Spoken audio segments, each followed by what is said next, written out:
Have you ever really thought about a student's entire academic life?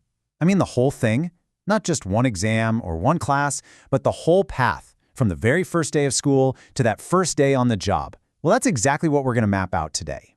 We're going to follow that complete path, starting right at the beginning, with those first big steps in early education. And we're going to see it all the way through to landing that first real job. Along the way, we'll explore the habits, the choices, and all those crucial moments that really shape a student's future. So let's start with the absolute foundation of all learning, your environment. Because believe it or not, where you study can be just as important as how you study. I mean, think about it for a second. Where do you actually get your best work done? Are you the kind of person who needs total library-level silence?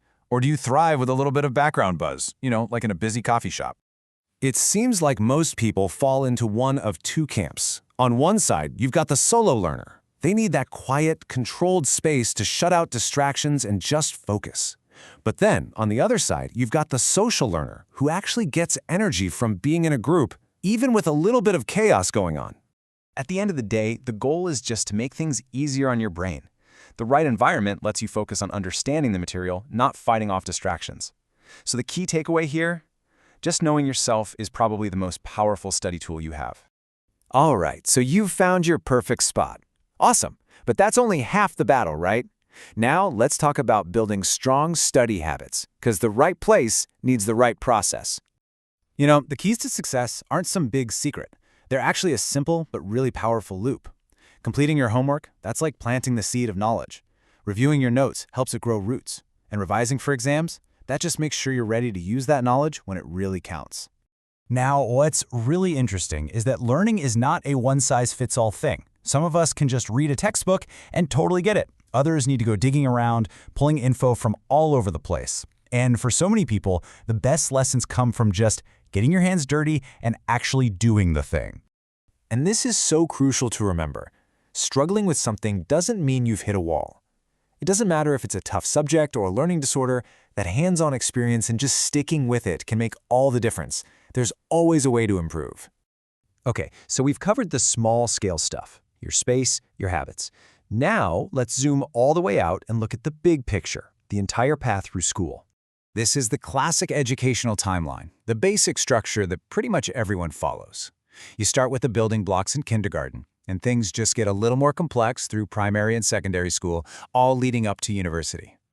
But of course, inside that standard timeline, there are a million things that make everyone's journey unique. The type of school you go to, the stress of paying fees, or maybe juggling a part-time job with your classes. All these things totally shape your individual experience. And that brings us to the final big jump, where all that hard work starts to point toward a professional future. Let's explore that move from college life into a career. University is where you really start to specialize.